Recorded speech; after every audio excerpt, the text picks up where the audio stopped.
बिस्मिल्लाहिर्रहमानिर्रहीम। अस्सलाम वालेकुम व्यूअर्स, हेलो फ्रेंड्स, हबीब कबूतरबाजी चैनल में आप लोगों का खुश आमदीद। उम्मीद करता हूँ दोस्तों आप सब खैरियत से होंगे। अल्लाह आपको सेहत तंदुरुस्ती दे, अपने हिफ्ज़ व मान में रखे। तो दोस्तों आज की वीडियो बना रहा हूँ। एक भाई का सवाल था मेरे पास। भाई ने सवाल करा था कि हबीब भाई हम कहीं से कबूतर ख़रीदने जाएँ तो वहाँ अगर कबूतरों के पर कटे हों तो हमें किस तरह पता चलेगा कि वो कबूतर अच्छा है कि यानी सही है कि नहीं है। तो इसी तरह मैं आपको एक बात बता दूं, देखो जो अच्छा कबूतर होता है ना, उसकी चाल ढाल ही वक्री होती है। अगर आपको पहचान है कबूतर में तो आप देखोगे कि वो यानी 100 कबूतरों में भी खड़ा हुआ आपको अलग सा दिखेगा। उसकी चाल ढाल, उसके स्ट्रक्चर, उसका हर चीज़ आपको अलग से नज़र आएगी कि आपको समझ आएगा कि इस कबूतर में वाकई कुछ है। इस तरह मैंने कुछ आपको पॉइंट बताए हुए हैं। जिस तरह अगर कबूतर कहीं से भी ख़रीद रहे हो तो उसमें आप ये देखो कि कबूतर किस तरह मतलब चल फिर रहा है, उसके पंजों को नोट करो, पंजों के कलर को देखो, ठीक है, क्योंकि ये बहुत मेन चीज़ें होती हैं।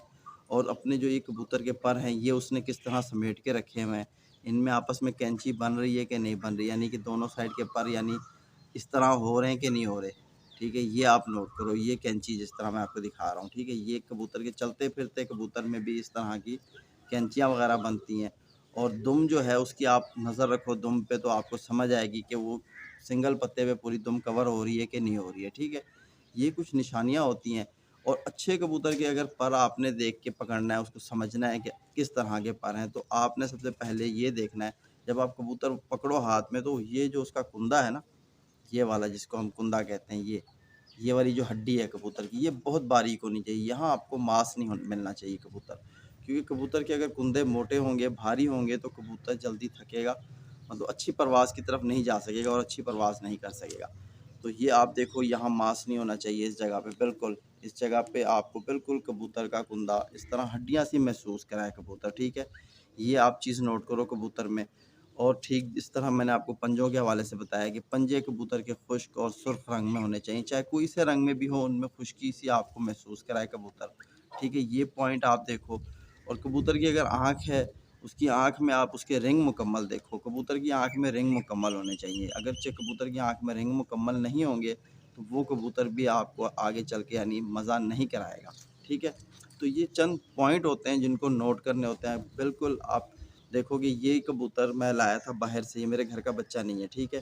तो ये बच्चा था जब मैं बाहर से लाया था, मुझे मतलब दुकान पे पड़ा मिला, तो मैंने अपने शौक़ के लिए ख़रीदा और माशाल्लाह आज ये तैयार हो रहा है। इसकी अभी मतलब नवी हो रही है पूरी, और एक बाकी 10वीं कली बाकी है। तो माशाल्लाह आप देखो कुंदा कि वाइब्रेशन देखो किस कदर है कबूतर में, और टेल देखो कि बिल्कुल सिंगल पत्ते पे यानी पूरी टेल रखता है।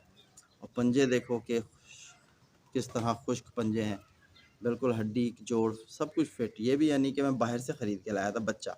तो इसमें भी मैंने यही चीज़ें देखी थी जब बच्चा था। ये थे, इसकी आँख में रिंग मुकम्मल थे, ठीक है। इसका कुंदा बिल्कुल बारीक था, इसकी टेल बिल्कुल दरमियानी या सेट टेल थी, हड्डी बिल्कुल सही थी, यानी बड़ी हड्डी 4 उँगल की, और जोड़ यानी फिट थे कबूतर के। यही चीज़ें मैंने इस कबूतर को ख़रीदते वक़्त भी देखा था, ठीक है। तो ये पॉइंट आपने नोट करना है कि अगर आप अच्छी कबूतरबाजी करना चाहते हो तो आपने हमेशा अपने शौक़ के लिए कहीं से भी कोई परिंदा ले रहे हो ना, तो परिंदा परफेक्ट होना चाहिए। अगरचे परिंदे में अब आप गए, बाकी सारा परिंदा अच्छा मिल रहा है आपको, जोड़ खुले हैं, तो आप लेकर आके उसको अपने खुड्डे में रखोगे तो वो आपकी बेवकूफ़ी होगी, ठीक है। कबूतर के हालांकि सब चीज़ें नोट करनी चाहिए। अगर पेयरिंग के लिए ला रहे हो, अगर उड़ाने के लिए मकसद से ला रहे हो, तो जैसा भी कबूतर है ला के छोड़ दो, चलो उड़ेगा नहीं उड़ेगा वो अलग बात है, ठीक है। लेकिन पेयरिंग में जब आप कबूतर जोड़े के मकसद से लाए हो तो उस कबूतर में आपने कमी किसी चीज़ की नहीं रखनी, कबूतर परफेक्ट लाना है। परफेक्ट कबूतर अगर जोड़े पे रखोगे तो आगे बच्चे भी इंशाल्लाह बहुत अच्छे आएंगे। और अच्छे कबूतर जब भी आप हाथ में पकड़ोगे ना, कबूतर की जिस समय मुसलसल आपको एक वाइब्रेशन सी महसूस होगी, फीलिंग सी होगी कबूतर की। अगर जिस कबूतर में फीलिंग्स भी नहीं हो रही, कुछ महसूस नहीं करा रहा, आपने पकड़ा हुआ ऐसा लगता है बेजान चीज़ पकड़ी हुई है, तो वो कबूतर भी आप ना लाओ, उससे भी परहेज़ करो, चाहे जितना भी अच्छा कबूतर क्यों ना हो। ये पॉइंट उसमें होना चाहिए कि उसके स्ट्रक्चर को जब इस तरह आप हाथ में पकड़ो तो कबूतर में वाइब्रेशन होनी चाहिए, ठीक है।